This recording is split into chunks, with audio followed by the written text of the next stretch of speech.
लोकसभा चुनाव में जाने से पहले मोदी सरकार ने बनाया फुल प्रूफ प्लान। बजट सत्र के आखिरी 2 दिनों में ला सकती है श्वेत पत्र। यूपीए राज्य के आर्थिक प्रबंधन को करेगी बेनकाब। संसद सत्र का 1 दिन के लिए बढ़ेगा, अब 10 फरवरी तक चलेगी कार्यवाही। परीक्षाओं में नकल पेपर लीक पर रोक लगाने वाला बिल लोकसभा से पास। संगठित अपराध में शामिल लोगों पर अधिकतम 10 साल की जेल और 1 करोड़ जुर्माने का प्रावधान। देश की सुरक्षा को लेकर मोदी सरकार का बड़ा फैसला। भारत म्यांमार सीमा पर होगी फेंसिंग। गृहमंत्री अमित शाह ने एक्स पर दी जानकारी। पूरी 1643 किलोमीटर की सीमा पर होगी फेंसिंग। मणिपुर में हर 1 किलोमीटर पर होगी फेंसिंग। मणिपुर में 10 किलोमीटर में बाड़े का काम पूरा। भारतीयों को ईरान की यात्रा के लिए अब वीजा की आवश्यकता नहीं। भारतीय नागरिकों के लिए वीजा रद्द करने की शर्तों की गई घोषणा। 4 फरवरी से शुरू होगी प्रक्रिया। एनसीपी विवाद पर चुनाव आयोग का बड़ा फैसला। अजीत पवार गुट को चुनाव आयोग ने बताया असली एनसीपी। शरद पवार को चुनाव आयोग से लगा बड़ा झटका। भतीजे को मिला नाम और चुनाव चिन्ह। घड़ी चुनाव चिन्ह अजीत पवार को दिया जाएगा। चुनाव आयोग ने शरद पवार से मांगे 3 नाम। बुधवार की शाम 4 बजे तक इलेक्शन कमीशन को देने हैं 3 नाम। चुनाव आयोग के फैसले पर सुप्रिया सुले का बयान। कहा, जो शिवसेना के साथ हुआ वही हमारे साथ। फैसले के खिलाफ जाएंगे हम सुप्रीम कोर्ट। चुनाव आयोग के जरिए तोड़ी जा रही है पार्टी। गोवा में विकसित भारत विकसित गोवा 2047 के तहत आयोजित कार्यक्रम में पहुंचे प्रधानमंत्री मोदी। विशाल फूलों की माला पहनाकर सीएम सावंत ने पीएम मोदी का किया स्वागत।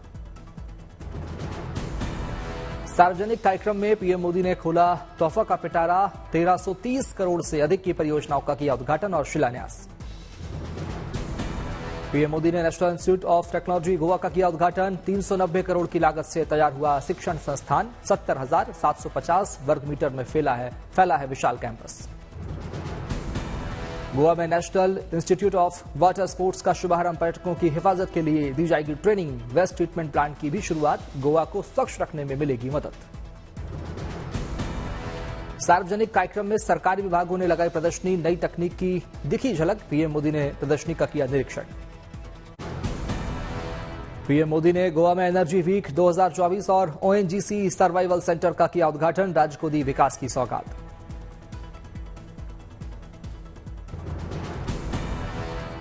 9 फरवरी तक चलेगा ऊर्जा सप्ताह। एनर्जी के क्षेत्र में भारत को आत्मनिर्भर बनाने का लक्ष्य।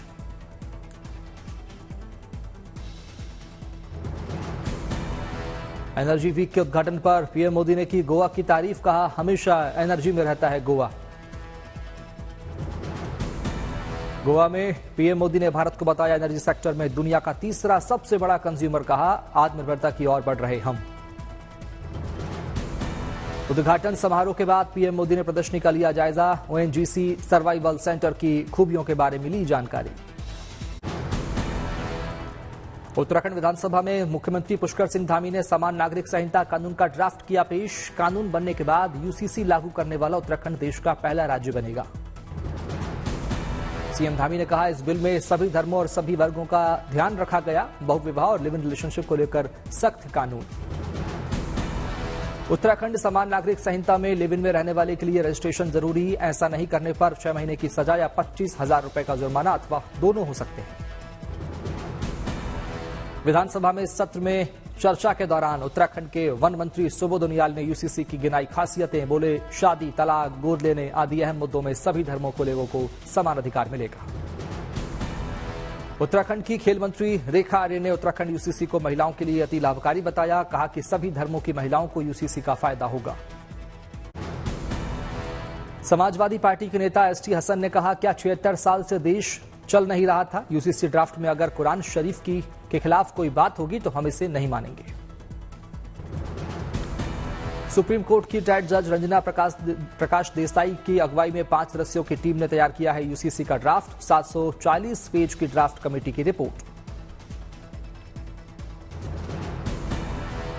नागरिक कानूनों में एकरूपता लाना है यूनिफॉर्म सिविल कोड का मकसद। शादी, तलाक और जमीन जायदाद के बंटवारे में सभी धर्मों के लिए एक ही कानून। यूसीसी ड्राफ्ट में बेटे और बेटी के लिए समान संपत्ति के अधिकार का कानून। एलिजिबल चाइल्ड को भी बराबर का हिस्सा। लड़कियों की शादी की लीगल उम्र होगी 21 साल। अनाथ बच्चों के लिए संरक्षक की प्रक्रिया को बनाया जाएगा सरल। उत्तराखंड में यूनिफॉर्म सिविल कोड पर पूर्व सीएम हरीश रावत का साधा निशाना। राज्य में कानून बनाकर केवल वोट बैंक साधने का किया प्रयास, बताया संविधान की अवहेलना। उत्तराखंड के बाद दूसरे राज्यों में भी यूसीसी की हो रही चर्चा। बीजेपी ने दिया संकल्प पत्र का हवाला। असम में कमेटी की रिपोर्ट, महाराष्ट्र से भी मांग। राजस्थान के मंत्री किरोड़ी लाल मीणा ने की यूसीसी की तारीफ। कहा, राजस्थान में भी ऐसे बिल की बताई आवश्यकता। सीएम से बात करने के दिए संकेत। राहुल गांधी ने जाति जनगणना का फिर उठाया मुद्दा। कहा, सत्ता में आने पर देश में कराएंगे जाति जनगणना, 50% आरक्षण सीमा करेंगे खत्म। कांग्रेस के राष्ट्रीय अध्यक्ष ने समाजवादी पार्टी प्रमुख को भारत जोड़ो न्याय यात्रा का दिया न्योता। अखिलेश यादव ने न्योता स्वीकार करते हुए दी बधाई। मध्य प्रदेश के हरदा में पटाखा फैक्ट्री में हुए हादसे के बाद एक्शन मोड में सीएम मोहन यादव। मृतकों के परिजनों को 4-4 लाख मुआवजे का ऐलान। घायलों को और उनके परिजनों से सीएम मोहन ने की मुलाकात। 24 घंटे के अंदर मांगी जिले में संचालित सभी पटाखा फैक्ट्री के लाइसेंस की समीक्षा रिपोर्ट। हरदा के भयानक हादसे पर पीएम मोदी ने जताया दुख। केंद्र से 2-2 लाख रुपए के मुआवजे का ऐलान। हादसे पर राष्ट्रपति द्रौपदी मुर्मू ने संवेदना की व्यक्त। बचाव कार्य में कुल 75 एम्बुलेंस का इस्तेमाल। रेस्क्यू मिशन में जुटी एसडीआरएफ एनडीआरएफ की टीमें। धमाके से आसपास के घरों में पहुंचा नुकसान। तमाम घरों में लगी आग। हरदा के जिला अस्पताल में भर्ती घायलों का हाल पूछने पहुंचे मध्य प्रदेश के मंत्री उदय प्रताप सिंह। घायलों के उचित इलाज को लेकर डॉक्टरों से की बात। केंद्र सरकार ने लॉन्च किया भारत चावल। 29 रुपए प्रति किलो में आम आदमी को मिलेगा। कर्तव्य पथ से 100 मोबाइल वैन को हुई लॉन्च। केंद्रीय मंत्री पीयूष गोयल ने दिखाई हरी झंडी। दिल्ली की राउज एवेन्यू कोर्ट से मिली संजय सिंह को राहत। राज्यसभा सदस्य के रूप में शपथ लेने के लिए राज्यसभा जाने की अनुमति। दिल्ली के राउज एवेन्यू कोर्ट पहुंचे डब्ल्यूएफआई के पूर्व अध्यक्ष ब्रजभूषण शरण सिंह। यौन उत्पीड़न मामले में ब्रजभूषण शरण सिंह पर संगीन आरोप। ज्ञानवापी के बाकी के 8 तहखानों की भी एएसआई सर्वे की उठी मांग। हिंदू पक्ष की याचिका पर 15 फरवरी को होगी सुनवाई। ज्ञानवापी तहखाना मामले में बुधवार को हाईकोर्ट में सुनवाई। मुस्लिम पक्ष ने की है पूजा रोकने की मांग। दिल्ली में ईडी का बड़ा एक्शन। आम आदमी पार्टी के कई बड़े नेताओं पर प्रवर्तन निदेशालय का छापा। आम आदमी पार्टी के सांसद एनडी गुप्ता के घर पर ईडी का छापा। दिल्ली जल बोर्ड से जुड़े मामले में कार्रवाई।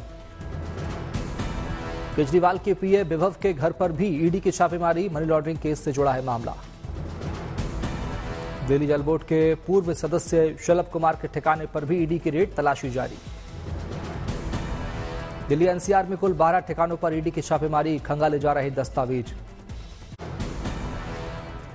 आम आदमी पार्टी के नेताओं पर छापेमारी पर बोली दिल्ली सरकार की मंत्री आतिशी। आम आदमी पार्टी को डराने के लिए की जा रही छापेमारी। दिल्ली सरकार की मंत्री आतिशी ने प्रवर्तन निदेशालय पर गवाहों से गलत बयान दिलाए जाने का लगाया आरोप। कहा, गवाहों से कराए गए फर्जी हस्ताक्षर। दिल्ली सरकार की मंत्री आतिशी का दावा, छापेमारी के दौरान भ्रष्टाचार से जुड़ा एक भी पैसा नहीं मिला। ईडी की जांच में ही घोटाला। मंत्री आतिशी ने आबकारी नीति घोटाले में गवाहों के ऑडियो भी डिलीट कराए जाने का लगाया आरोप। कहा, क्या छिपाना चाहती है ईडी। मंत्री आतिशी ने ईडी जांच को लेकर लगाए कई गंभीर आरोप। कहा, ईडी की जांच को हमने कोर्ट में चुनौती दी है। केजरीवाल की मंत्री आतिशी पर कानूनी कार्रवाई कर सकती है ईडी। आतिशी ने ईडी पर गवाहों से पूछताछ के सबूत से छेड़छाड़ का लगाया है आरोप। आम आदमी पार्टी के नेताओं को सरकारी एजेंसियों के दुरुपयोग के आरोपों पर बीजेपी का पलटवार। केंद्रीय मंत्री जितेंद्र सिंह बोले, यूपीए सरकार के दौरान ही सुप्रीम कोर्ट ने सीबीआई को बताया था पिंजरे में बंद तोता। बीजेपी सांसद मनोज तिवारी बोले, पीएम मोदी ने किया साफ, कोई कितना भी कर ले विरोध, भ्रष्टाचार के खिलाफ जारी रहेगा जीरो टॉलरेंस। रोने के बजाय जांच एजेंसियों का सहयोग करे आरोपी। बीजेपी नेता प्रकाश जावड़ेकर बोले, जांच एजेंसियों को छापेमारी में मिल रहा कैश, दस्तावेज हो रहे बरामद। विपक्ष इसी बात से है चिंतित। यूपी के डिप्टी सीएम ब्रजेश पाठक ने कहा, राम मंदिर को लेकर जिस तरह विरोध हुआ, ये दुखद। समाजवादी पार्टी को इसका नुकसान भुगतना पड़ेगा, जनता देगी जवाब। बिहार मंत्रिमंडल में जगह को लेकर पूर्व सीएम जीतन राम मांझी ने एक बार फिर उठाई मांग। कहा, एक रोटी से नहीं भरता पेट, कम से कम 2 तो दीजिए। पहले ही मैंने कहा कि भाई हमको एक रोटी से पेट नहीं भरता तो हम 2-3 रोटी की मांग करेंगे। हम वही अपने नेता से मांग कर रहे हैं कि भाई आप हमको कम से कम 2 रोटी दीजिए। बिहार के पूर्व सीएम मांझी ने मंत्रालय बंटवारे पर भी उठाए सवाल। कहा, गरीबों के लिए काम करना है तो अच्छा विभाग भी चाहिए हमको। शिवसेना के मुखपत्र सामना के संपादकीय में नीतीश कुमार पर साधा निशाना। कहा, लिखा, हर कोई नीतीश कुमार नहीं होते, कुछ स्वाभिमानी सोरेन भी होते हैं। हेमंत सोरेन की तारीफ को लेकर सामना में लिखा गया लेख, सोरेन ने घुटने नहीं टेके, रोए नहीं, झुके नहीं, क्रांतिकारी की तरह गए जेल। अंडर 19 वर्ल्ड कप के फाइनल में पहुंची टीम इंडिया। सेमीफाइनल में साउथ अफ्रीका को 2 विकेट से हराया। 245 रन का मिला था लक्ष्य। टीम इंडिया के कप्तान उदय सारंग ने खेली 81 रनों की कप्तानी पारी। रोमांचक मैच में दिलाई जीत। टीम इंडिया के लिए बल्लेबाज सचिन दास ने खेली 95 गेंदों में 94 रन की पारी। सेमीफाइनल मैच के बने हीरो। टीम इंडिया ने प्रेशर मैच में दिखाया जबरदस्त जुझारूपन। महज 32 रनों में आउट हो गए थे 4 बल्लेबाज। भारतीय गेंदबाजों ने भी की शानदार गेंदबाजी। राज लिम्बानी ने चटकाए 3 विकेट, वहीं मुशीर खान को मिली 2 सफलता। पाली में तैयार हो रहा है दुनिया का पहला ओम के आकार का मंदिर। इस ओम मंदिर को गुलाबी पत्थरों से बनाया जा रहा है। मंदिर में दक्षिण भारतीय नागर शैली की छाप।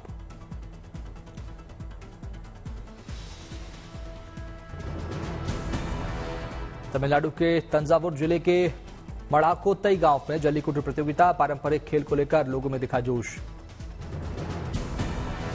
मध्य प्रदेश बोर्ड की शुरू हुई परीक्षाएं। 12वीं के परीक्षार्थियों ने दी परीक्षा। जबलपुर पुलिस की अच्छी पहल। नेकी की दीवार मुहिम के माध्यम से कर रही है जरूरतमंदों की मदद। गरीबों को कपड़े, जूते, किताबें मुहैया कराएगी पुलिस। असम में पोइलेंग महोत्सव की रौनक। विशेष रथ में रखे जाते हैं संत वैन इंद्रबंसा के स्मृति शेष। बड़ी संख्या में यात्रा में हिस्सा लेते हैं लोग।